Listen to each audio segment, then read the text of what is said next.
اعوذ باللہ من الشیطان الرجیم بسم اللہ الرحمن الرحیم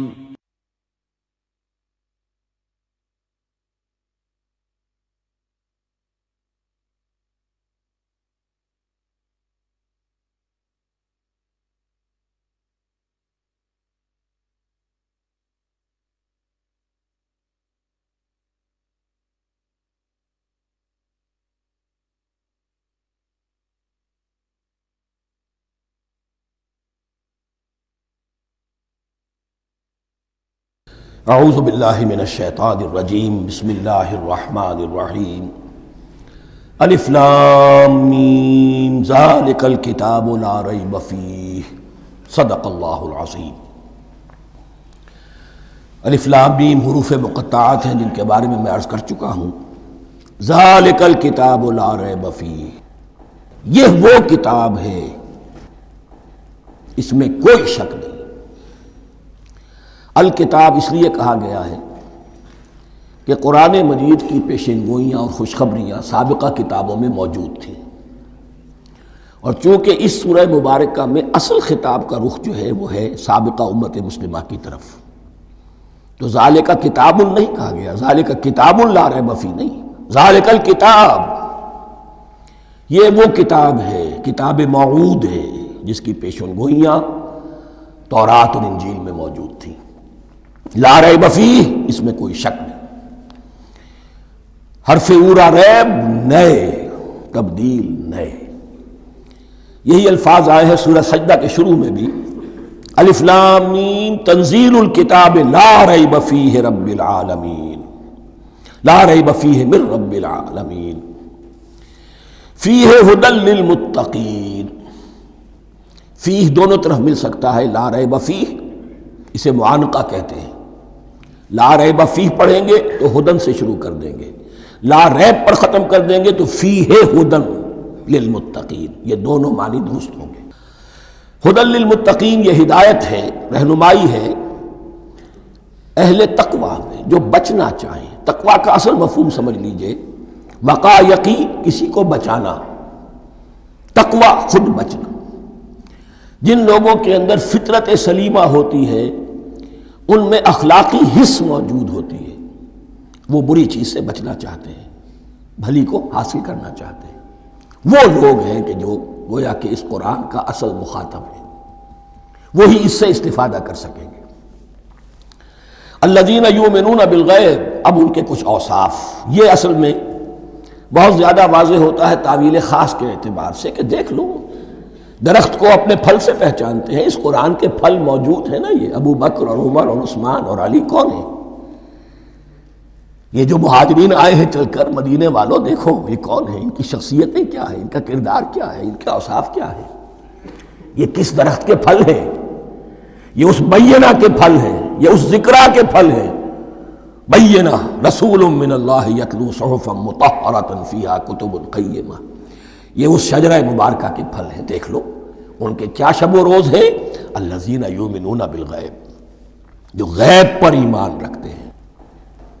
تعویل عام کے اعتبار سے اس کا بہت اہم مفہوم ہوگا، جو یہ طے کر لے کہ سوائے مادے کی دنیا کے مجھے اس سے آگے جانا ہی نہیں، unless I can verify۔ آپ کو معلوم ہے کہ میٹیریل جو حقائق ہے وہ تو آپ ویریفائی کر سکتے ہیں، آنکھ سے دیکھ سکتے ہیں، کان سے سن سکتے ہیں، ویریفائڈ ہے۔ جو یہ سمجھ لے گا کہ اس کے بیونڈ کچھ نہیں ہے، اس کے لیے قرآن میں کوئی ہدایت نہیں۔ ہدایت قرآنی کا نقطہ آغاز یہ ہے کہ انسان یہ سمجھ لے کہ جو اصل حقیقت ہے وہ مستور ہے، نگاہوں سے چھپی ہوئی ہے۔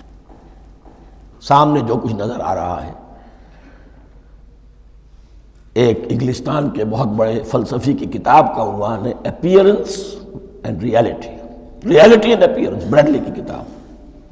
اپیئرنس جو کچھ نظر آ رہا ہے یہ حقیقت نہیں، حقیقت اس کے پیچھے ہے۔ اور کنفیوشس کا ایک جملہ ہے جو بہت بڑا حکیم اور فلسفی تھا، چین کا بہت بڑا حکیم اور فلسفی، اور ہو سکتا ہے کہ نبی ہو، واللہ عالم، ہم کہہ نہیں سکتے۔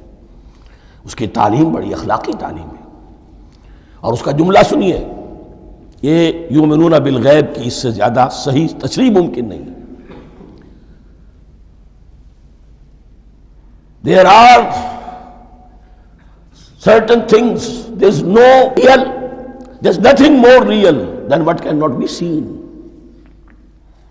And there's nothing more certain than what cannot be heard. وہ حقائق جو آنکھوں سے نہیں دیکھے جا سکتے اور کانوں سے نہیں سنے جا سکتے، ان سے زیادہ یقینی اور واقعی حقائق اور کوئی نہیں. There's nothing more real than what cannot be seen, and there's nothing more certain than what cannot be heard. الذین یؤمنون بالغیب ویقیمون الصلاۃ، نماز قائم کرتے ہیں. ومما رزقناہم ينفقون، اور جو کچھ ہم نے انہیں دیا ہے اس میں سے خرچ کرتے ہیں، خیر میں، بھلائی میں، نیکی میں، ابناء نو کی حاجات کو رفع کرنے میں، لوگوں کی تکلیفیں دور کرنے میں، خود اللہ کے لیے، اللہ کی رضا جوئی کے لیے، اللہ کو قرض حسنہ دیتے ہوئے. والذین یؤمنون بما انزل الیک وما انزل من قبلک، اور وہ کہ جو ایمان رکھتے ہیں اس پر بھی جو آپ پر نازل کیا گیا ہے محمد صلی اللہ علیہ وسلم، اور اس پر بھی کہ جو آپ سے پہلے نازل کیا گیا. یہ بہت اہم الفاظ ہیں، اس لیے کہ عام طور پر آج کل ہمارے ہاں یہ خیال پھیلا ہوا ہے کہ یہ تورات اور انجیل کے پڑھنے کا کوئی فائدہ نہیں، کوئی ضرورت نہیں. کوئی ضرورت نہیں کی حد تک تو شاید بات صحیح ہو، لیکن کوئی فائدہ نہیں، یہ بالکل غلط ہے. یہ ابتدا ہے قرآن کی، اور کس قدر اہتمام کے ساتھ کہا جا رہا ہے. ایمان صرف قرآن پر نہیں، اس پر بھی کہ جو اس سے پہلے نازل کیا گیا. اور سورہ نساء کی آیت، اور سورہ نساء نازل ہوئی ہے کہیں جا کر سن 6 ہجری میں. یا ایھا الذین آمنوا آمنوا باللہ ورسولہ والکتاب الذی نزل علی رسولہ والکتاب الذی انزل من قبل. تو اس سے ایمان جو ہے تورات پر اور انجیل پر اور زبور پر اور صحف ابراہیم پر، اجمالی ایمان کی جو اہمیت ہے اس کو اچھی طرح سمجھ لیجیے. البتہ یہ ہے کہ چونکہ ہم سمجھتے ہیں اور جانتے ہیں کہ ان کتابوں میں تحریف ہو گئی ہے، لہذا ان کتابوں کی کوئی شے قرآن پر حجت نہیں ہوگی. جو چیز قرآن سے ٹکرائے گی ہم اس کو رد کر دیں گے. ان کتابوں کی کسی شے کو دلیل کے طور پر نہیں لائیں گے. لیکن جہاں قرآن مجید کی کسی بات کی نفی نہ ہو رہی ہو تو بہت سے حقائق ہمیں ان کتابوں ہی سے ملتے ہیں. انبیاء کے مابین جو زمانی ترتیب ہے، کرونالوجیکل آرڈر جو ہے، وہ تو ہمیں تورات سے ملتا ہے، قرآن میں تو نہیں. قرآن میں کبھی حضرت نوح کا ذکر بعد میں ہے، حضرت موسیٰ کا پہلے. وہاں تو کسی اور پہلو سے ترتیب آتی ہے، لیکن وہاں ہمیں تاریخ ملتی ہے ابراہیم کی، اسحاق کی، یعقوب کی، انبیاء بنی اسرائیل کی، موسیٰ کی، عیسیٰ کی. یہ ساری چیزیں، تو اس کی اہمیت جو ہے اس کو سمجھ لیجئے. والذین یؤمنون بما انزل الیک وما انزل من قبلک وبالآخرۃ ھم یوقنون، آخرت پر وہ یقین رکھتے ہیں. نوٹ کرنے والی بات کیا ہے کہ باقی سب چیزوں کے لیے لفظ ایمان آیا، آخرت کے لیے ایقان. کیوں؟ واقعہ یہ ہے کہ انسان کے عمل کے اعتبار سے سب سے زیادہ مؤثر شے ایمان بالآخرہ ہے. ایمان بالآخرہ ہے تو عمل سیدھا رہے گا کہ ہاں مجھے جواب دہی کرنی ہے، جانا ہے، اٹھنا ہے، اللہ کے حضور حاضری ہے. اگر یہ یقین ہے تو عمل صحیح ہوگا. اس میں کمی ہو گئی تو توحید جو ہے وہ بھی بس ایک عقیدہ، ایک ڈوگما بن کے رہ جائے گی. ایمان بالرسالت بھی بدعات کو جنم دے گا. عید میلاد نبی منا لیجئے اور کچھ عشقیہ اشعار کہہ دیجئے، نعتیہ اشعار کہہ دیجئے، اللہ اللہ خیر صلی اللہ، یہ ایمان بالرسالت کے مظہر ہوں گے. عمل انسان کا درست ہوتا ہے آخرت کے یقین کے ساتھ. وَبِالْآخِرَةِ هُمْ يُوقِنُونَ، آخرت پر انہی کا یقین ہے، انہی کا یقین ہے. یہ حصر بھی ہے اس اعتبار سے کہ یہودی میں مدعی تھے کہ ہم آخرت پر یقین رکھتے ہیں، یہاں کنٹراسٹ دکھایا جا رہا ہے، آخرت پر یقین رکھنے والے یہ لوگ ہیں. اور تعویل خاص کے اعتبار سے وہ لوگ موجود ہیں تمہاری نگاہوں کے سامنے. 13 برس کی محنت کی کمائی محمد الرسول اللہ صلی اللہ علیہ وسلم کی، اس کتاب کی، یتلو علیہم آیاتہ ویزکیہم ویعلمہم الکتاب والحکمہ، اس کا جو نتیجہ ہے وہ تمہارے سامنے. اولئک علی ھدی من ربہم، یہ وہ لوگ ہیں جو اپنے رب کی طرف سے ہدایت پر ہیں. وہ ابتدائی ہدایت بھی ان کے پاس تھی اور یہ تکمیلی ہدایت بھی، قرآن پر بھی ان کا یقین پورا ہے اور محمد کا اتباع بھی وہ کر رہے ہیں۔ وَأُولَٰئِكَ هُمُ الْمُفْلِحُونَ، اور یہی وہ لوگ ہیں جو فلاح پانے والے ہیں۔ فلاح کا لفظ بھی قرآن مجید کی بڑی اہم اصطلاح ہے، منزل مراد کو پہنچ جانا، کسی باطنی حقیقت کا عیا ہو جانا۔ اسی لیے اس پر پھر گفتگو انشاءاللہ ہوگی سورہ مومنون کے شروع میں، لیکن یہ کہ فلاح پانے والے، کامیاب ہونے والے اصل میں یہی لوگ ہیں۔ تو گویا کہ تعویل خاص میں صحابہ کرام کی طرف اشارہ ہو گیا، تعویل عام میں ہر شخص کو بتا دیا گیا اگر قرآن کی ہدایت سے مستفید ہونا ہے تو یہ اوصاف اپنے اندر پیدا کرو۔ اب دوسرا گروہ، ان الذین کفروا سواء علیہم انذرتہم ام لم تنذرہم لا یؤمنون، یقیناً جن لوگوں نے کفر کیا، اور یہاں مراد کیا ہے؟ جو کفر پر اڑ گئے ہیں۔ اس کو ہم تعویل عام میں نہیں لے سکتے، اس لیے کہ اگر تو ہم اس کو عام میں لے لیں گے تو اس کے معنی تو یہ ہوں گے جس شخص نے کسی وقت کفر کیا اب وہ ہدایت پر آ ہی نہیں سکتا۔ نہیں، یہ بات نہیں ہے۔ کوئی کفر میں ہے، وہ غالطے کی بنا پر ہے، عدم توجہی کی بنا پر ہے، حق اس پر واضح نہیں ہوا ہے اس لیے ہے، تو آپ اسے سمجھائیں گے، انذار و تبشیر سے اسے فائدہ ہو جائے گا، واعظ و نصیحت سے فائدہ ہو جائے گا۔ ایک وہ ہے کہ جو حق کو سمجھ کر، پہچان کر اور پھر اڑ گئے، ضد کی وجہ سے، ہٹ دھرمی کی وجہ سے، تعصب کی وجہ سے، تکبر کی وجہ سے، حسد کی وجہ سے۔ ان الذین کفروا، ایسے لوگوں کا معاملہ کیا ہے؟ سواء علیہم انذرتہم ام لم تنذرہم لا یؤمنون، برابر ہے ان کے لیے خواہ آپ انہیں سمجھائیں خواہ نہ سمجھائیں، ڈرائیں نہ ڈرائیں، انذار فرمائیں نہ کریں، لا یؤمنون، وہ ایمان لانے والے نہیں۔ وہی بات جو میں نے کہی تھی کہ سوتے کو جگایا جا سکتا ہے، جاگتے کو کیسے جگائیں؟ ختم اللہ علی قلوبہم وعلی سمعہم وعلی ابصارہم غشاوہ، ان کے دلوں پر اللہ نے مہر کر دی ہے۔ کیوں کر دی ہے؟ یہ ابتداء مہر نہیں ہوئی، جب حق کو پہچان کر انہوں نے رد کر دیا، اس کی پاداش میں، اس کی سزا کے طور پر۔ ختم اللہ علی قلوبہم، اللہ نے ان کے دلوں پر مہر کر دی ہے، وعلی سمعہم، اور ان کی سماعت پر بھی، وعلی ابصارہم غشاوہ، اور ان کی آنکھوں کے سامنے پردہ پڑ چکا ہے۔ یہ مضمون سورہ یاسین کے شروع میں پھر آئے گا بہت شر و بست کے ساتھ۔ وَلَهُمْ عَذَابٌ عَظِيمٌ، اور ان کے لیے تو اب بہت بڑا عذاب ہے۔ یہ دوسرا گروہ ہو گیا، ایک رکوع میں دو کو سمیٹ لیا گیا، کل ابھی 7 آیتیں ہوئی ہیں۔ ایک وہ گروہ جس نے قرآن مجید کی دعوت سے صحیح استفادہ کیا، ان میں طلب ہدایت کا مادہ موجود تھا، ان کی فطرتیں سلیم تھیں، ان کے سامنے دعوت آئی، قبول کی، اور قرآن کے بتائے ہوئے راستے پر چلے۔ وہ گلے سرسبد ہیں، وہ شجرہ قرآنی کے نہایت مبارک اور مقدس، وہ اس کے پھل ہیں۔ ایک گروہ وہ ہے جس نے حق کو پہچانا لیکن اس کو رد کر دیا اپنے تعصب یا ہٹ درمی کی وجہ سے۔ ان کا ذکر آ گیا بہت اختصار کے ساتھ، اس لیے کہ ان کا ذکر آپ کو بہت تفصیل سے مکی صورتوں میں ملے گا۔ اب آیا تیسرا گروہ، وَمِنَ النَّاسِ، اور لوگوں میں کچھ ایسے بھی ہیں، مَن يَقُولُ آمَنَّا بِاللَّهِ وَبِالْيَوْمِ الْآخِرِ وَمَا هُم بِمُؤْمِنِينَ، جو کہتے تو یہ ہے کہ ہم ایمان رکھتے ہیں اللہ پر بھی اور یوم آخر پر بھی، مگر وہ حقیقت میں مومن نہیں ہے۔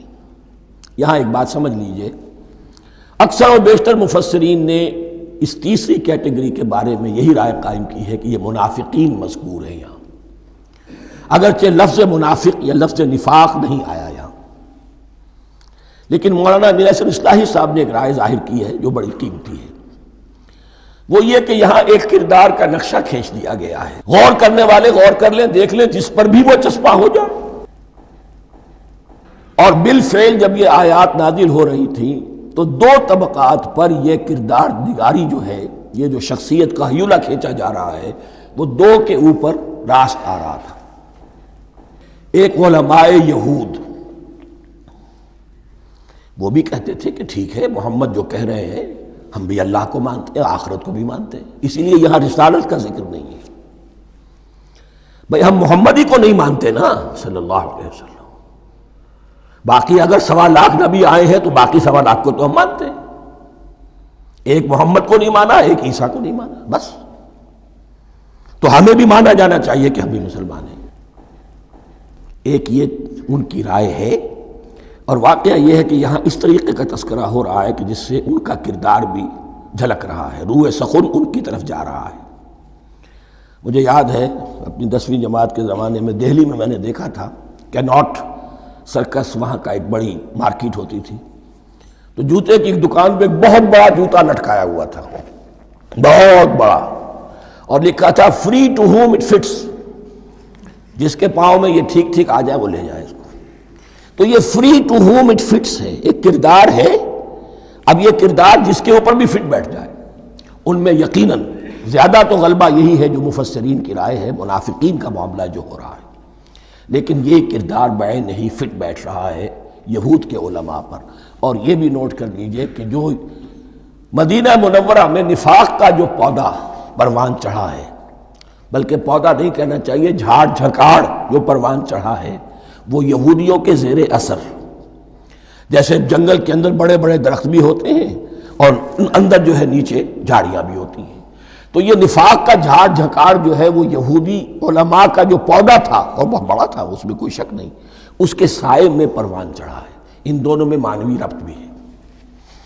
وَمِنَ النَّاسِ مَن يَقُولُ آمَنَّا بِاللَّهِ وَبِالْيَوْمِ الْآخِرِ وَمَا هُم بِمُؤْمِنِينَ، اور لوگوں میں سے کچھ ایسے بھی ہیں جو کہتے تو یہ ہے کہ ہم ایمان رکھتے ہیں اللہ پر اور یوم آخر پر، لیکن وہ مومن نہیں ہیں۔ يُخَادِعُونَ اللَّهَ وَالَّذِينَ آمَنُوا وَمَا يَخْدَعُونَ إِلَّا أَنفُسَهُمْ، وہ دھوکہ دینے کی کوشش کر رہے ہیں اللہ کو اور اہل ایمان کو۔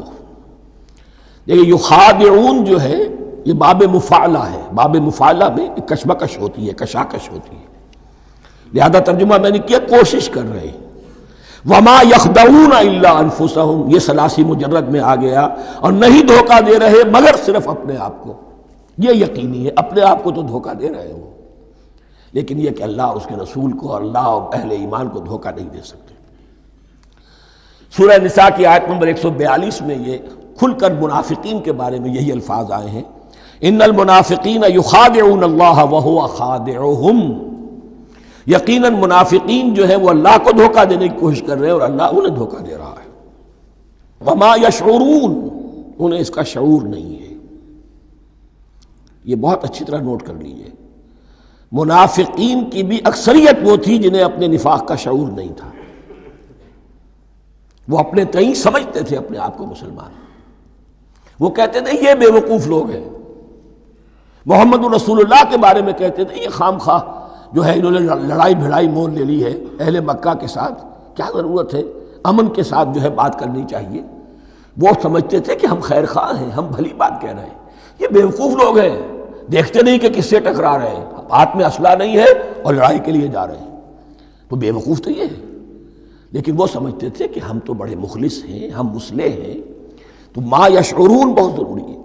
بعض لوگ منافق ایسے بھی تھے کہ جو اسلام میں داخل ہی ہوتے تھے دھوکہ دینے کی خاطر، اور ان پہ پہلے دن سے واضح ہوتا تھا کہ ہم مسلمان نہیں ہیں، ہم نے اسلام کا لبادہ اوڑھا ہے صرف دھوکے کے لیے۔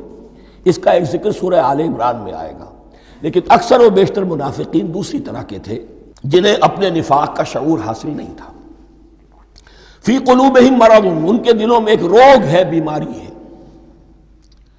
یہ روگ اور بیماری کیا ہے؟ ایک لفظ میں اس کو تعبیر کیا جائے، کردار کی کمزوری،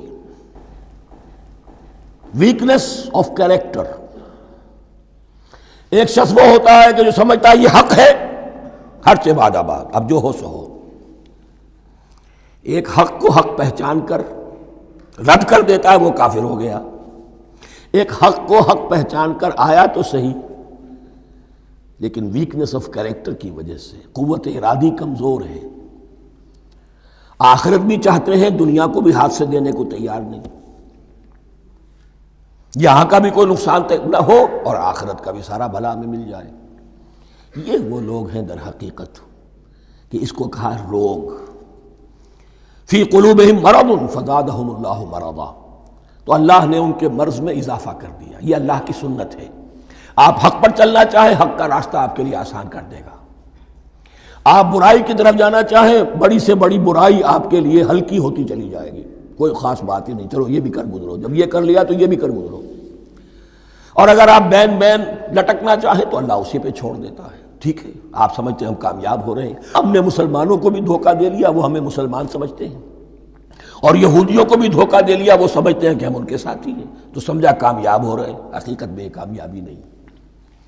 فی قلوبہم مرض فزادہم اللہ مرضا ولہم عذاب علیم بما کانوا یکذبون، اور ان کے لیے تو دردناک عذاب ہے۔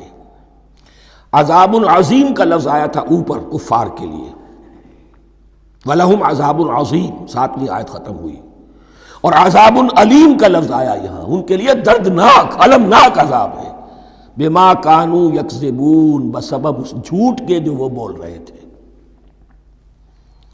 وَإِذَا قِيلَ لَهُمْ لَا تُفْسِدُوا فِي الْأَرْضِ، اور جب ان سے کہا جاتا تھا مت فساد کرو زمین میں، مراد کیا ہے اس سے؟ کہ جب محمد کو مان لیا کہ اللہ کے رسول ہیں، اب ٹھیک ٹھیک پیروی کرو، ان کے پیچھے چلو، ان کا حکم ہے تو جنگ کے لیے نکلو، ان کی طرف سے تقاضا آتا ہے مال پیش کرو، اور اگر تم اس سے کتراتے ہو تو فساد مچا رہے ہیں، جماعتی زندگی کے اندر فتنہ اور فساد پیدا کر رہے ہیں۔ وَإِذَا قِيلَ لَهُمْ لَا تُفْسِدُوا فِي الْأَرْضِ قَالُوا إِنَّمَا نَحْنُ مُصْلِحُونَ، وہ کہتے تھے نہیں ہم تو صلح کرانے والے ہیں، اصلاح کرنے والے ہیں، ہم چاہتے ہیں لڑنا بھیڑنا کوئی اچھی بات نہیں ہے، ٹکراؤ تصادم یہ کوئی اچھے کام تھوڑا ہی ہے، بس ٹھنڈے ٹھنڈے دعوت دیتے رہو، جو چاہے قبول کر لے، جو چاہے رد کر دے، خام خواہ یہ ٹکرانا اور یہ جنگ کرنا اور اللہ کے دین کو غالب کرنے کے لیے یہ قربانی دو اور یہ مصیبت جھیلو اور یہ مشقت برداشت کرو اور یہ چیز چھوڑو اور یہ ترک کرو، یہ کاہے کے لیے؟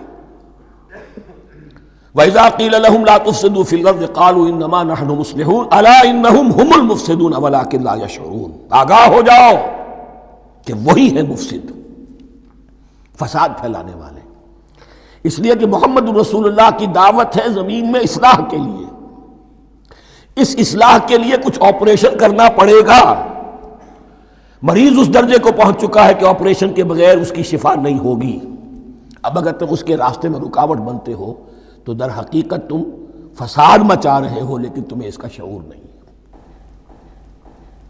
الا انہم ہم المفسدون ولکن لا یشعرون، پھر دیکھیے نوٹ کیجئے، شعور نہیں ہے، شعوری نفاق اور شے ہے، غیر شعوری نفاق ہے کہ جس کا یہ سارا تذکرہ ہو رہا ہے۔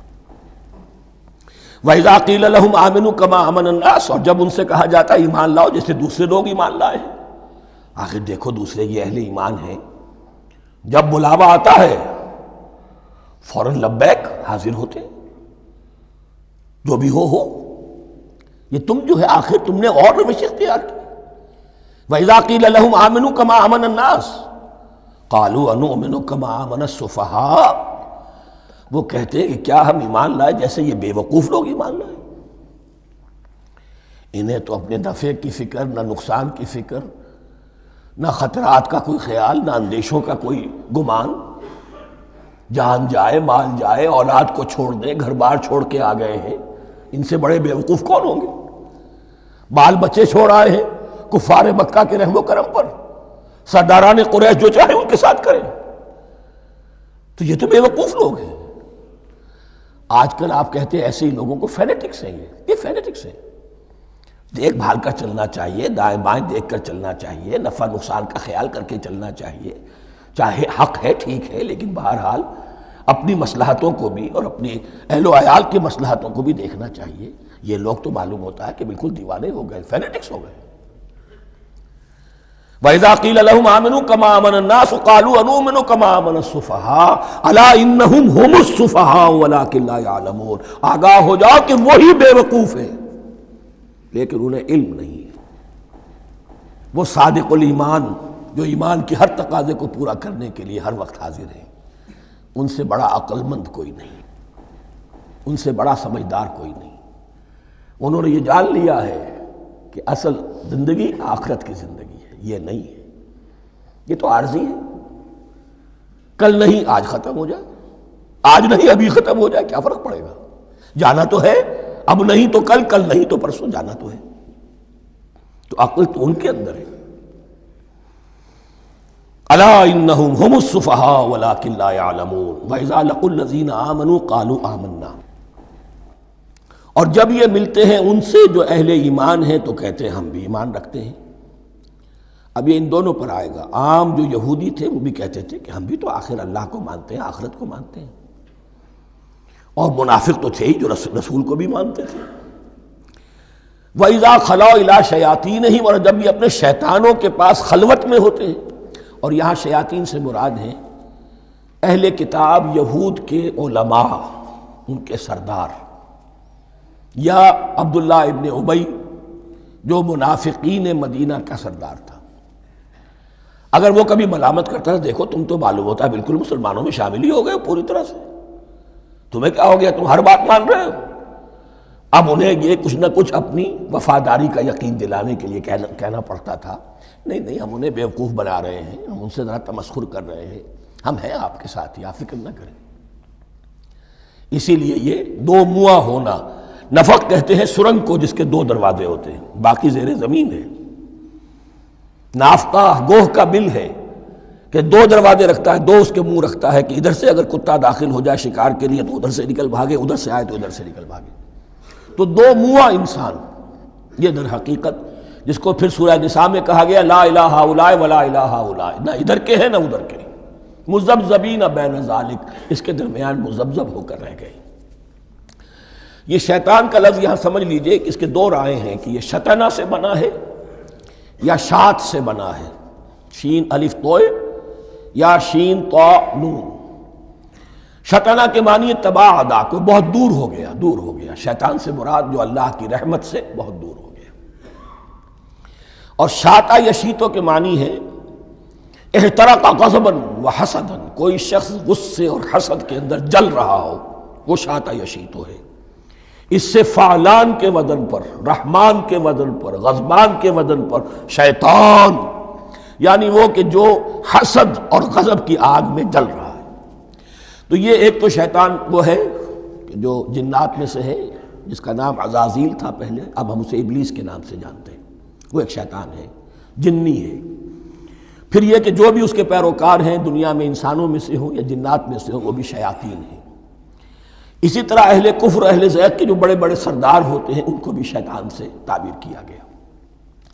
وَإِذَا خَلَوْا إِلَىٰ شَيَاطِینِهِمْ قَالُوا إِنَّا مَعَكُمْ، اور جب وہ خلوت میں ہوتے ہیں، علیحدگی میں ہوتے ہیں اپنے شیاطین کے پاس، سرداروں کے پاس، کہتے ہیں ہم تو آپ کے ساتھ ہیں، انما نحن مستہزئون، یہ تو ہم ان مسلمانوں کو بیوقوف بنا رہے ہیں، ان سے استہزاء کر رہے ہیں، تمسخر کر رہے ہیں۔ ہم تمسخر میں کہہ دیتے ہیں کہ ہم بھی آپ کے ساتھ ہیں، آمنا۔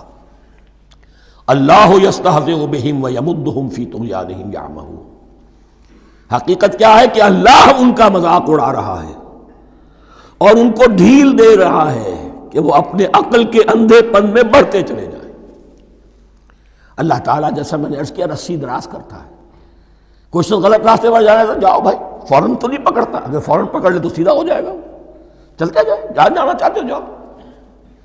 تو ان کو بھی رسی دراز کر رہا ہے اللہ، لیکن یہ کہ اللہ یستہزئ بہم، یہ سمجھتے ہیں کہ مسلمانوں کا مذاق اڑا رہے ہیں، اصل میں مذاق ان کا اڑ رہا ہے اللہ کے نزدیک۔ وَيَمُدُّهُمْ فِي طُغْيَانِهِمْ يَعْمَهُونَ، اب یہاں ذرا نوٹ کر لیجئے، یہ دو لفظ آئیں گے، عین میم اور ہا، امہ ہے کے ساتھ، ایک ہے عین میم اور یا، امج، تو عین اور میم تو مشترک ہے یا آخر میں فرق ہوگا، عین میم اور ہا ہوگا، اس کے معنی عقل کا اندھا، دل کا اندھا، آنکھیں تو ہے لیکن دل کا اندھا ہے، عقل کا اندھا ہے۔ اور عین میم یا جو آنکھوں کا اندھا ہو، عمیٌ اندھے، اعمیٰ اندھا۔ تو یہاں فرمایا انا معکم انما نحن مستہزئون، اللہ یستہزئ بہم ویمدہم فی طغیانہم یعمہون، اللہ ان کو اس جو ان کی عقل کے اندھے پن میں جو یہ بڑھتے چلے جا رہے ہیں، اللہ بھی ان کی رسی دراز کر رہا ہے تاکہ یہ جہاں تک جانا چاہتے چلے جائیں۔ اولئک الذین اشتروا الضلالۃ بالہدی، یہ وہ لوگ ہیں کہ جنہوں نے ہدایت کے عوض گمراہی خرید لی ہے۔ دیکھیے بڑا پیارا انداز ہے یہ، ایک شخص کے سامنے دونوں آپشنز تھے، ایک نے گمراہی کو چھوڑا، ہدایت لے لی، چاہے قیمت دینی پڑی، تکلیفیں اٹھانی پڑی، آزمائشوں میں سے گزرنا پڑا، قربانیاں دینی پڑی، ہدایت لی۔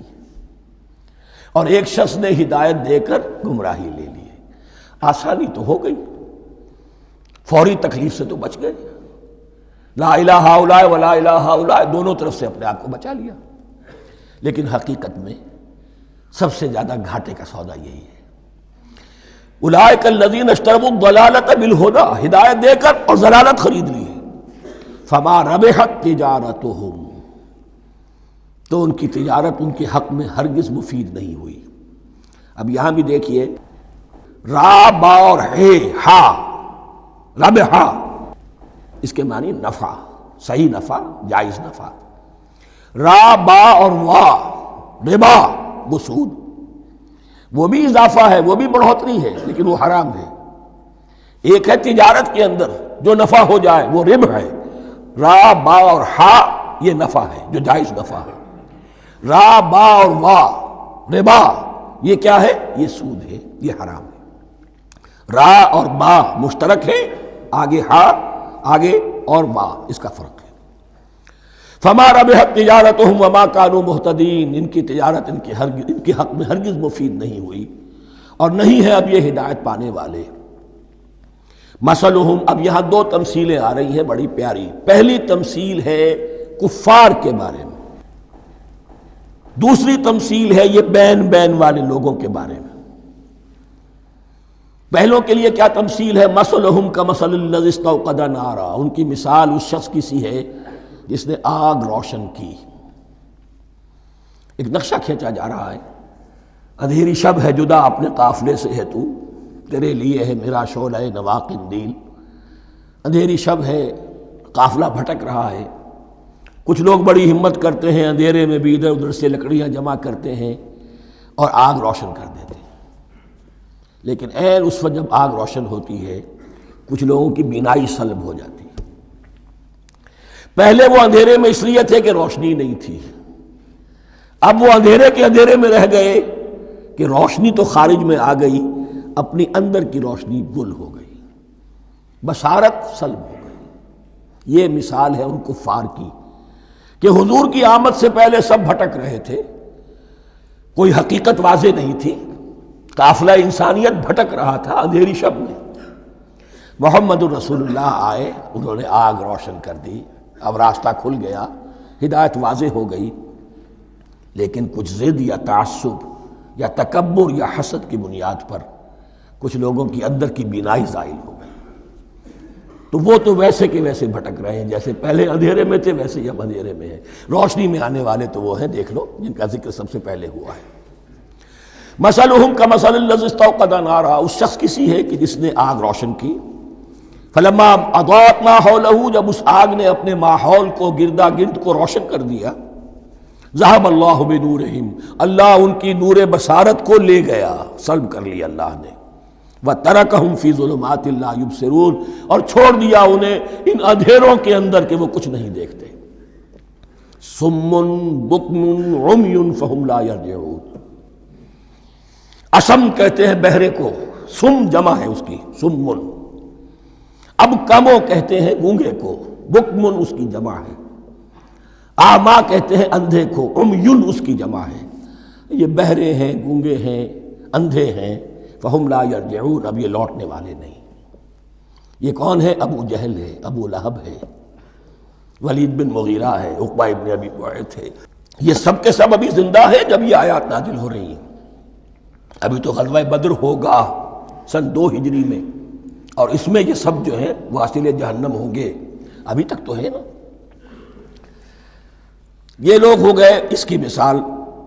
وَمَثَلُهُمْ كَمَثَلِ الَّذِي اسْتَوْقَدَ نَارًا فَلَمَّا أَضَاءَتْ مَا حَوْلَهُ ذَهَبَ اللَّهُ بِنُورِهِمْ وَتَرَكَهُمْ فِي ظُلُمَاتٍ لَا يُبْصِرُونَ صُمٌّ بُكْمٌ عُمْيٌ فَهُمْ لَا يَرْجِعُونَ۔ اب دوسری مثال، أَوْ كَصَيِّبٍ مِّنَ السَّمَاءِ، یا بڑی زور کی بارش برس رہی ہے آسمان سے، فِيهِ ظُلُمَاتٌ، اس میں اندھیرے بھی ہیں، وَرَعْدٌ، اور گرج ہے، وَبَرْقٌ، اور بجلی چمک رہی ہے۔ یجعلون اصابعہم فی آذانہم من الصواعق حذر الموت، کچھ لوگ ہیں کہ جو اپنی انگلیاں اپنے کانوں کے اندر ٹھوسے ہوئے ہیں کہ وہ جو کڑک ہے اس سے ان کی جانیں نہ نکل جائیں، موت نہ آ جائے۔ کڑکا ایسا ہے کہ اس کڑکے سے بچنے کے لیے اپنی انگلیاں اپنی کانوں میں ٹھوس رکھی ہیں، حذر الموت، موت کے خوف سے۔ واللہ محیط بالکافرین، اللہ ایسے کافروں کا احاطہ کیے ہوئے ہے، بچ کر کہاں جائیں گے۔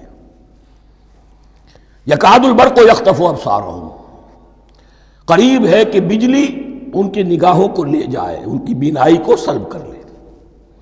کلما اضاء لہم، لیکن ہوتا کیا ہے، جب ذرا روشنی ہوئی تو چل لیے۔ مشوا فیہ، بجلی چمکی، کچھ نظر آ گیا دائیں بائیں تو کچھ تھوڑا سا چل لیے۔ وَإِذَا أَظْلَمَ عَلَيْهِمْ، اور جب تاریکی ان پر طاری ہو گئی، قاموا، کھڑے کے کھڑے رہ گئے۔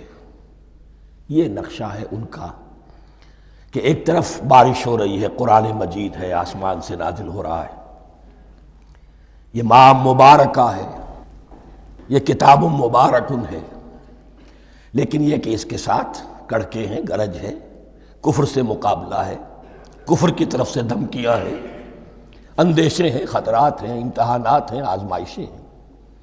ذرا کہیں حالات کچھ بہتر ہوئے، کچھ جسے بریدنگ سپیس کہتے ہیں ملی، تو تھوڑا سا چل لیے، ہم بھی مسلمان ہیں، کوئی خاص موقع نہیں ہے، کسی جنگ کے لیے بلایا نہیں جا رہا ہے، تو بڑھ چڑھ کے باتیں کر رہے ہیں، اپنے ایمان کا اظہار بھی کر رہے ہیں۔ جیسے ہی کوئی آزمائش آئی، قاموا، ٹھٹک کر کھڑے کے کھڑے رہ گئے۔ وَلَوْ شَاءَ اللَّهُ لَذَهَبَ بِسَمْعِهِمْ وَأَبْصَارِهِمْ، اللہ چاہتا تو ان کی سماعت اور بصارت کو بھی سلب کر لیتا، لیکن اللہ کا قانون یہی ہے، جو جہاں رہنا چاہے اس نے آزادی ارادہ دی ہے انسان کو۔ تم اگر مومن صادق بن کر رہنا چاہتے ہو، اس کو آسان کر دے گا تمہارے لیے۔ تم نے اپنے تعصب کی وجہ سے، اپنے تکبر کی وجہ سے کفر کا راستہ اختیار کیا، اللہ اسی کو کھول دے گا۔ تم بیچ میں لٹکنا چاہتے ہو، لٹکتے رہو، اللہ تعالیٰ جو ہے جبرن کسی کو نہ حق پہ لائے گا، نہ جبرن کسی کو باطل پر لے کر جائے گا۔ اس لیے کہ جبر اگر ہو تو پھر امتحان کا معاملہ ختم، پھر جزا و سزا بیکار ہے، غیر منطقی ہے، غیر معقول ہے۔ ان اللہ علی کل شیء قدیر، یقیناً اللہ تعالیٰ ہر چیز پر قادر ہے۔ یہ دو رکوع اس اعتبار سے کہ انسانی شخصیتوں کا سمجھنا، اور جیسا کہ میں نے عرض کیا، تعویل عام ذہن میں رکھیے، جب بھی کبھی کوئی دعوت حق اٹھے گی، اگر وہ واقعتاً کل کے کل حق کی دعوت ہے اور اس میں انقلابی رنگ ہے کہ باطل سے پنجہ آزمائی کرنی ہے، باطل کو نیچا دکھانا ہے، حق کا غلبہ کرنا ہے، تو یہ تین قسم کے افراد لازماً ہمیشہ وجود میں آ جائیں گے۔ ان کو پہچاننا، ان کے کردار کی جو اصل جو اس کے پیچھے پس منظر ہے، اس کو جاننا بہت ضروری ہے۔ اب جو تیسرا رکوع آ رہا ہے سورہ بقرہ کا، اس میں قرآن کی دعوت کا خلاصہ ہے۔ قرآن کیا ماننے کی دعوت دیتا ہے، اس کی پکار کیا ہے۔ جیسا کہ میں عرض کر چکا ہوں، 2/3 قرآن پہلے نازل ہو چکا ہے، پس منظر میں ہے۔ ہمارے لیے اس ترتیب مصحف کے اعتبار سے وہ قرآن بعد میں آئے گا، ترتیب نزول کے اعتبار سے وہ پس منظر میں موجود ہے، لیکن چونکہ یہاں پر مصحف کے اندر یہاں سے آغاز کیا جا رہا ہے، لہذا اس کا خلاصہ جو ہے لب لباب یہ ایک رکوع میں، اور قرآن کے فلسفے کا اور اس کے بعض نہایت ہی اہم جو موضوعات ہیں اور مسائل ہیں ان کا ذکر پھر چوتھے رکوع میں۔ ابھی ہم تیسرا رکوع پڑھ رہے ہیں۔ یا ایھا الناس اعبدوا ربکم الذی خلقکم والذین من قبلکم لعلکم تتقون، اے لوگو بندگی اختیار کرو اپنے اس رب کی، اپنے اس مالک کی جس نے تمہیں پیدا کیا، اور نہ صرف تم کو پیدا کیا، تم سے پہلے جتنے لوگ گزرے انہیں بھی پیدا کیا تاکہ تم بچ سکو۔ یہ قرآن کی دعوت کا خلاصہ ہے، اور یہ نوٹ کر لیجئے، یہ تمام انبیاء اور رسل کی دعوت یہی تھی۔ اب جب پڑھیں گے سورہ اعراف پڑھیں گے، سورہ شعراء پڑھیں گے، ایک ایک کا نام لے کر، ان اعبدوا اللہ واطیعون، ہر رسول کی دعوت یہ تھی، اللہ کی بندگی کرو، میری اطاعت کرو۔ یا قوم اعبدوا اللہ ما لکم من الہ غیرہ، اے میری قوم کے لوگوں اللہ کی بندگی کرو، تمہارا کوئی الہ اور معبود اس کے سوا نہیں ہے۔ پھر عضو قرآن یہی عبادت رب انسان کی تخلیق کی غایت ہے، وما خلقت الجن والانس الا لیعبدون، ہم نے جنوں اور انسانوں کو پیدا ہی صرف اس لیے کیا ہے کہ ہماری بندگی کریں۔ لیکن یہاں ایک فرق بہت بڑا ہے، تمام رسولوں کی دعوت یہی ہے، محمد الرسول اللہ کی بھی یہی ہے، لیکن بڑا فرق کیا ہے؟ باقی تمام رسولوں کی دعوت آپ کو ملے گی یا قوم، اے میری قوم کے لوگوں، یہاں ہے یا ایھا الناس، اے بنی آدم، اے بنی نوع انسان۔ معلوم ہوا کہ تمام رسول حضور سے پہلے صرف اپنی اپنی قوموں کی طرف آئے ہیں، پہلے اور آخری اور کامل رسول ہیں اللہ کے محمد صلی اللہ علیہ وسلم، جن کی دعوت آفاقی ہے۔ یا ایھا الناس، یا قوم نہیں، یا ایھا الناس اعبدوا ربکم الذی خلقکم والذین من قبلکم۔ اس میں دلیل بھی آ گئی کہ عام طور پر لوگ جو ہے غلط راستے پر اس دلیل سے جمے رہتے ہیں کہ ہمارے آباء و اجداد کا راستہ یہی تھا۔ تو بھائی جیسے تم مخلوق ہو ایسے وہ بھی تو مخلوق تھے، جیسے تم خطا کر سکتے ہو وہ بھی تو خطا کر سکتے تھے۔ لہذا یہ نہ دیکھو کہ آباء و اجداد کا راستہ کیا تھا، دیکھو یہ کہ حق کیا ہے، لعلکم تتقون، تاکہ تم بچ جاؤ، دنیا میں افراط و تفریط کے دھکوں سے بچ جاؤ گے، آخرت میں اللہ کے عذاب سے بچ جاؤ گے۔ ان دونوں سے اگر بچنا ہے تو اللہ کی بندگی کی روش اختیار کرو۔ اچھا کس رب کی؟ الذی جعل لکم الارض فراشا والسماء بناء، جس نے تمہارے لیے زمین کو فرش بنا دیا اور آسمان کو چھت بنا دیا۔ وانزل من السماء ماء، اور آسمان سے پانی برسایا، فاخرج بہ من الثمرات رزقا لکم، اور پھر اس پانی کے ذریعے سے زمین سے میووں کی شکل میں، پیداوار کی شکل میں تمہارے لیے رزق اگایا۔ فلا تجعلوا للہ اندادا وانتم تعلمون، تو ہرگز نہ اللہ کا مد مقابل کسی کو ٹھہراؤ جانتے بوجھتے۔ وانتم تعلمون کا ایک مطلب یہ بھی ہے کہ تم بھی مانتے ہو کہ اس کائنات کا خالق اللہ کے سوا کوئی نہیں۔ اہل عرب بھی مانتے تھے، جو ان کے دیوی دیوتا تھے وہ سمجھتے تھے کہ یہ اللہ کے اوتار ہیں یا اللہ کے ہاں بہت یہ پسندیدہ ہیں، اللہ کے محبوب ہیں، اس کے اولیاء ہیں، اس کی بیٹیاں ہیں، لہذا یہ شفاعت کریں گے تو ہمارا بیڑا پار ہو جائے گا، ورنہ خالق وہ مانتے تھے اللہ ایک ہی ہے۔ جب تم یہ مانتے ہو کائنات کا خالق ایک، مدبر ایک، تو اب کسی کو اس کا مد مقابل نہ بناؤ۔ انداد ند کی جمع ہے، لا ضد لہ ولا ند لہ، اللہ کا کوئی مد مقابل نہیں۔ اس میں یہاں تک بات ہے کہ حضور اس درجے، اس توحید کی باریکیوں تک پہنچا کر گئے ہیں اس امت کو کہ کسی صحابی نے ایسے ہی کہہ دیا ما شاء اللہ و ما شئت، جو اللہ چاہے اور جو آپ چاہیں۔ حضور نے فوراً ٹوک دیا اجعلتنی للہ ندا، کیا تو نے مجھے اللہ کا مد مقابل بنا دیا ہے؟ اس کائنات میں مشیت صرف ایک کی چلتی ہے، کسی اور کی مشیت اس کی مشیت کے تابع پوری ہو جائے ہو جائے، لیکن مشیت مطلقہ صرف اس کی ہے۔ یہاں تک کہ حضور سے فرمایا گیا کہ اے نبی آپ کے لیے یہ ممکن نہیں ہے جسے چاہے ہدایت دے دیں، انک لا تہدی من احببت ولکن اللہ یہدی من یشاء۔ اگر یہ اختیار میں ہوتا تو ابو طالب دنیا سے بغیر ایمان لائے نہ جاتے۔ فلا تجعلوا للہ اندادا وانتم تعلمون۔ اب ان دو آیتوں میں تو یوں سمجھیے توحید نظری بھی اور توحید عملی بھی۔ توحید عملی کیا ہے؟ بندگی صرف اسی کی ہو۔ اب آیا ہے رسالت کا معاملہ، وَإِن كُنتُمْ فِي رَيْبٍ مِّمَّا نَزَّلْنَا عَلَىٰ عَبْدِنَا، اگر تمہیں رسالت محمدی پر شک ہے صلی اللہ علیہ وسلم، اس کے کیا معنی ہے؟ کہ تمہیں اس قرآن کے بارے میں شک ہے جو ہم نے اپنے بندے پر نازل کیا ہے۔ اگر ہے شک فی الواقع، وَإِن كُنتُمْ فِي رَيْبٍ، اگر تمہیں واقعتاً شک ہے مما نزلنا علی عبدنا، اس پر جو ہم نے اپنے بندے پر نازل فرمایا ہے، فاتوا بسورۃ من مثلہ، تو لے آؤ اس جیسی ایک ہی صورت۔ یہ ہم کل پوری تفصیل سے دیکھ چکے ہیں کہ برسبیل تنزل یہاں پہنچے ہیں، پہلے 2 آیتیں میں نے آپ کو سنائی تھی اس میں پورے قرآن کی مثال لانے کا چیلنج کیا گیا. پھر ایک آیت سنائی جس میں 10 صورتیں ہی لے آؤ. اب آخری درجے میں ایک صورت ہی بنا لا, اور ایک صورت تو سورۃ العصر کے مساوی بھی ہو سکتی تھی, سورۃ الکوثر کے مساوی بھی ہو سکتی تھی. وَادْعُوا شُهَدَاءَكُم مِّن دُونِ اللَّهِ إِن كُنتُمْ صَادِقِينَ, اور بلا لو اپنے سارے مددگاروں کو اللہ کے سوا, جن ہوں انس ہوں. اس لیے کہ قریش کا خیال یہ تھا کہ جو شعراء ہوتے ہیں ان کے پاس جن ہوتے ہیں, وہ جن انہیں سکھاتے ہیں, ورنہ عام آدمی تو یہ شعر نہیں کہہ سکتا. تو تمہارا اگر کوئی گمان ہے کوئی جنات سکھانے والے ہیں, کوئی انسان ہے, خطیب ہیں, شعراء ہیں, ادیب, سب کو جمع کر. ان کنتم صادقین, اب یہ ہے بہت ہی, جس کو میں نے کل کہا تھا آپ کو یاد ہوگا, قرآن کا انداز کیا ہوتا ہے کہ وہ اپنے اندر جھانکنے کی دعوت دیتا ہے.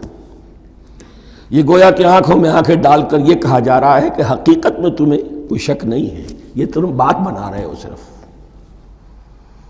اگر واقعتاً شک ہے تو آؤ میدان. حقیقت یہ ہے کہ تمہیں شک نہیں ہے. اگر تم سچے ہو فاتوا بسورۃ من مثلہ, تو اس جیسی ایک ہی صورت بنا لاؤ. فإن لم تفعلوا, اب ذرا انداز دیکھیے تحدی کا اور چیلنج کا. پھر اگر تم یہ نہ کر پاؤ, وَلَن تَفْعَلُوا, اور ہرگز نہیں کر سکو گے. یہ چیلنج کون دے سکتا ہے؟ اللہ کے سوا کوئی نہیں دے سکتا. یہ انداز کسی کتاب کا نہیں ہے. ذَلِكَ الْكِتَابُ لَا رَيْبَ فِيهِ, یہ کسی کا نہیں ہے. فَإِن لَمْ تَفْعَلُوا وَلَن تَفْعَلُوا, پھر اگر تم نہ کر پاؤ اور تم ہرگز نہیں کر پاؤ گے, فَاتَّقُوا النَّارَ الَّتِي وَقُودُهَا النَّاسُ وَالْحِجَارَةُ, تو ڈرو اس آگ سے جس کا ایندھن بنیں گے انسان اور پتھر.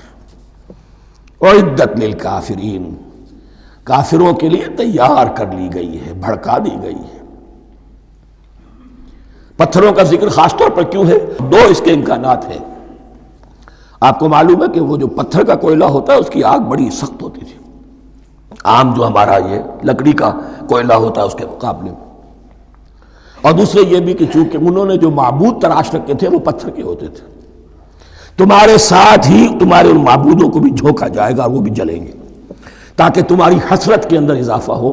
ان سے ہم دعائیں مانگا کرتے تھے, ان کے سامنے ماتھے ٹیکتے تھے, ان کے سامنے ڈنڈوت کرتے تھے, ان کو چڑھاوے چڑھاتے تھے. اب یہاں گویا کہ ایمان باللہ توحید, ایمان بالرسالت اور ایمان بالآخرت. فاتقوا النار التي وقودها الناس والحجارة اعدت للكافرين وبشر الذين آمنوا وعملوا الصالحات, اور بشارت دے دیجئے اے نبی ان لوگوں کو کہ جو ایمان لائے اور جنہوں نے نیک عمل کیے, ان لهم جنات تجری من تحتها الانہار, کہ ان کے لیے وہ باغات ہیں کہ جن کے دامن میں ندیاں بہتی ہوں گی. لفظی ترجمہ ہوگا جن کے نیچے ندیاں بہتی ہوں گی. مراد اس سے کیا ہے؟ عام فطری باغ وہ ہوتے تھے کہ جس میں ذرا اونچائی پر جو ہے درخت لگے ہوئے ہیں اور دامن میں ندی بہ رہی ہے, تو اس سے خود بخود جو ہے وہ اریگیشن, نیچرل اریگیشن ہو رہی ہے, درختوں کے جڑوں تک پانی پہنچ رہا ہے. بہرحال ترجمہ آپ لفظی کریں, ان کے نیچے ندیاں بہتی ہوں گی, یا یہ کہ جن کے دامن میں ندیاں بہتی ہوں گی. کلما رزقوا منہا من ثمرۃ رزقا, جب بھی کبھی انہیں دیا جائے گا کوئی پھل رزق کے طور پر کھانے کے لیے جنت میں, قالوا ھذا الذی رزقنا من قبل, وہ کہیں گے یہ تو وہی شے ہے جو ہمیں پہلے بھی ملتی تھی. اس کا ایک مفہوم یہ ہے, یہ جو نزل ہے ابتدائی جو ہے دعوت ہے, ابتدائی ضیافت جو ہوگی اس میں وہی چیزیں کہ جو معروف ہے, جانی پہچانی ہے. یہ رمان, یہ دیکھیے یہ انار آ رہا ہے خوبصورت, یہ انگور ہے خوبصورت, یہ نخیل ہے, یہ نخل ہے, یہ رطب ہے, لیکن ذائقے کے کوئی نسبت و تناسب بھی نہیں ہوگا. وہ کہیں گے یہ وہی شے ہے جو ہمیں پہلے ملتی تھی. وَأُتُوا بِهِ مُتَشَابِهًا, مشابہ تو ہوگی وہ, لیکن ان کے ذائقے میں زمین و آسمان کا فرق ہوگا. اور ایک یہ بھی مفہوم لیا گیا کہ آخرت میں جنت میں بھی وہی میوے ملتے رہیں گے, لیکن ان کا ذائقہ بدلتا رہے گا. شکل وہ ہوگی لیکن ذائقہ وہی رہے گا کہ جس سے انسان کی بھی طبیعت بھر جاتی ہے ایک ہی شے کو کھاتے ہوئے. وَلَهُمْ فِيهَا أَزْوَاجٌ مُطَهَّرَةٌ, اور ان کے لیے ہوں گے اس میں بہت ہی پاک باز, نہایت پاک کی ہوئی بیویاں ہوں گی. ازواج مطہرۃ وہم فیہا خالدون، اور اس میں رہیں گے ہمیشہ ہمیشہ۔ یہ تو تین جو اصول ہیں دین کے دعوت ایمان، توحید اور رسالت اور معاد، ایمان باللہ، ایمان بالرسول، ایمان بالآخرہ۔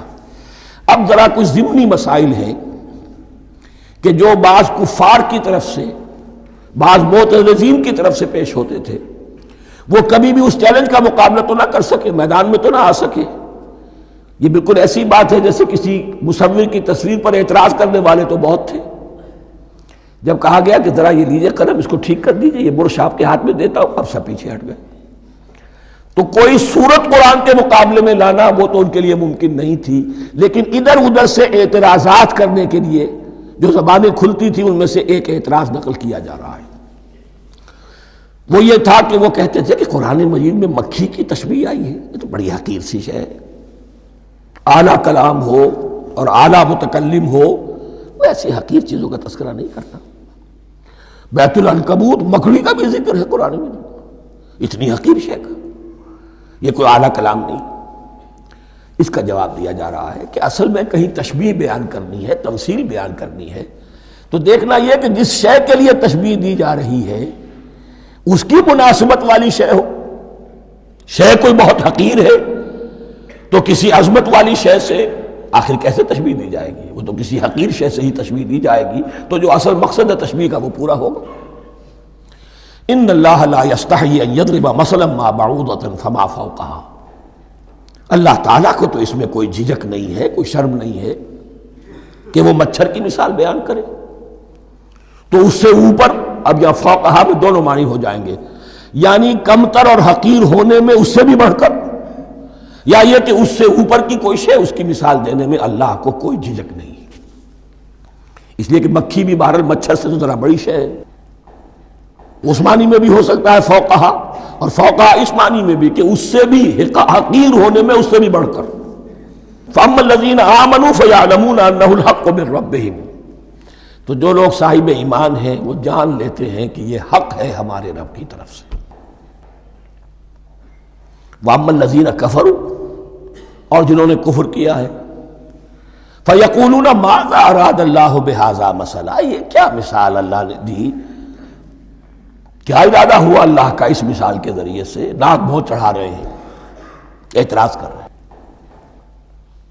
اب جو آ رہا ہے اگلا جملہ وہ ہے بہت اہم، یضل بہ کثیرا ویہدی بہ کثیرا، اسی کے ذریعے سے اللہ بہتوں کو ہدایت دیتا ہے اور اسی کے ذریعے سے بہتوں کو گمراہ کرتا۔ معلوم ہوا کہ ہدایت اور گمراہی اور ہدایت اور ضلالت انسان کی سبجیکٹو کنڈیشن کے اوپر دار و مدار ہے اس کا۔ آپ کے دل میں خیر ہے، بھلائی ہے، نیت صحیح ہے، طلب ہدایت، طلب علم، اس میں آپ سچے ہیں، آپ کو ہدایت مل جائے گی۔ دل میں زیغ ہے، کجی ہے، نیت میں ٹیڑھ ہے، فساد ہے، تو اسی کے ذریعے سے اللہ آپ کی گمراہی میں اضافہ کر دے گا۔ یضل بہ کثیرا ویہدی بہ کثیرا، لیکن اللہ کا یہ کسی کو ہدایت دینا اور کسی کو ضلالت دینا علل ٹپ نہیں ہے، کسی قاعدے اور قانون کے بغیر نہیں ہے۔ وما یضل بہ الا الفاسقین، نہیں گمراہ کرتا وہ اس کے ذریعے سے مگر صرف سرکش لوگوں کو، جن میں سرکشی ہے، تعلی ہے، تکبر ہے، اور ان کے اوصاف کیا ہے؟ الذین ینقضون عہد اللہ من بعد میثاقہ، جو توڑ دیتے ہیں اللہ کے ساتھ کیے ہوئے عہد کو، اور سب سے بڑا عہد یہ سورہ اعراف میں چل کر آئے گا، عہد الست۔ عالم ارواح میں ہم عہد الست کر کے آئے، الست بربکم قالوا بلا، کیا میں ہی نہیں ہوں تمہارا رب؟ تمام ارواح نے، میں بھی تھا، آپ بھی تھے، سب تھے، کل انسان، جتنے انسان دنیا میں آج تک آ چکے ہیں وہ بھی تھے، اور جو آنے ہیں ابھی قیامت تک وہ بھی تھے، لیکن تھے صرف ارواح کی شکل میں، جسم نہیں تھے۔ اور یہ میں آپ کو بتا چکا ہوں، مکمل وجود ہے انسان کا روحانی وجود، اولاً تخلیق اس کی ہوئی تھی، اسی سے آگے چل کر ایک بہت فلسفے کا بہت گہرا مضمون آ رہا ہے آگے چل کر۔ وہ جو عہد الست بربکم قالوا بلا، انہوں نے اس عہد کو توڑا، اللہ کو اپنا مالک اور خالق اور اپنا حاکم جاننے کی بجائے خود حاکم بن کر بیٹھ گئے۔ الیس لی ملک مصر، کیا مصر کی بادشاہی میری نہیں ہے؟ I am the sovereign. We are sovereign. Popular sovereignty. بغاوت، سرکشی، فاسق۔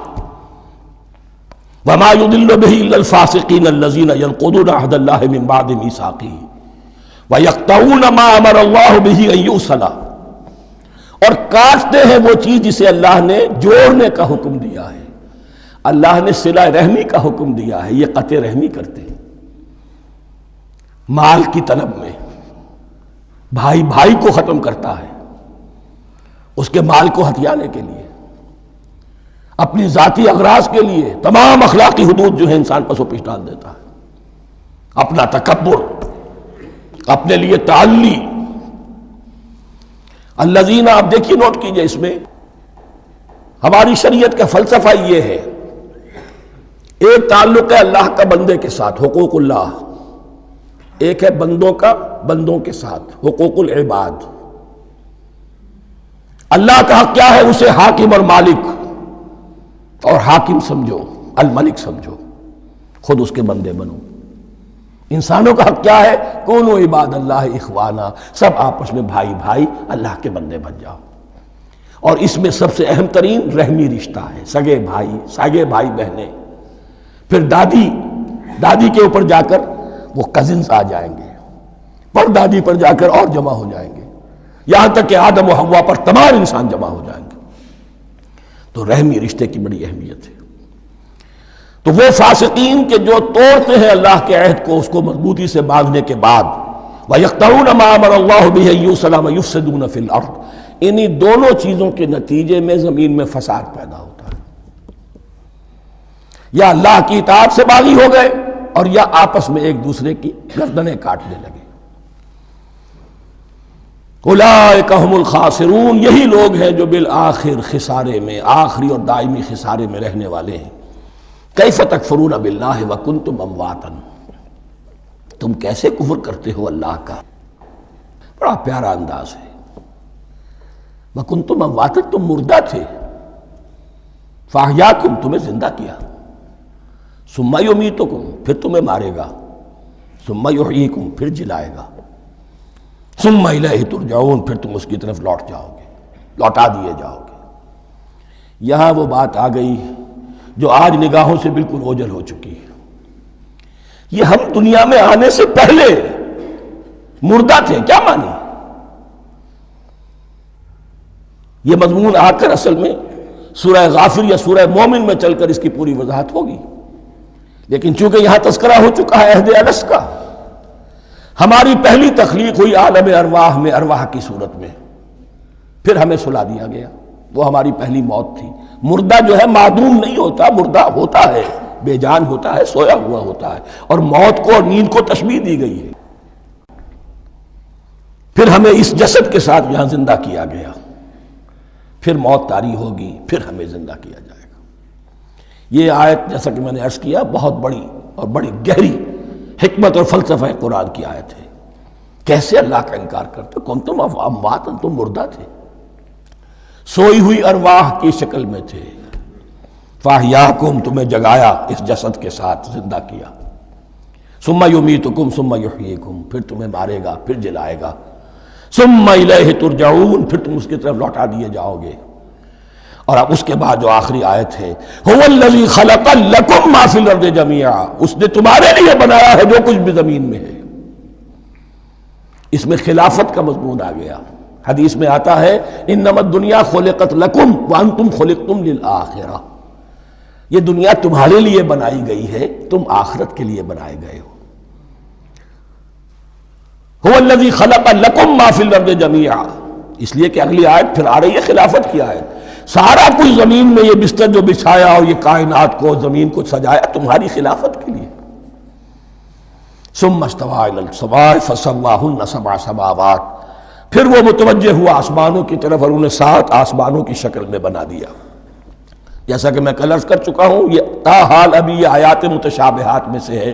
7 آسمانوں کی کیا حقیقت ہے ہم اس سے ابھی پورے طور سے واقف نہیں۔ وَهُوَ بِكُلِّ شَيْءٍ عَلِيمٌ، اور اسے ہر شے کا علم حقیقی حاصل ہے۔ بارک اللہ لی ولکم فی القرآن العظیم ونفعنی وإیاکم بالآیات والذکر الحکیم۔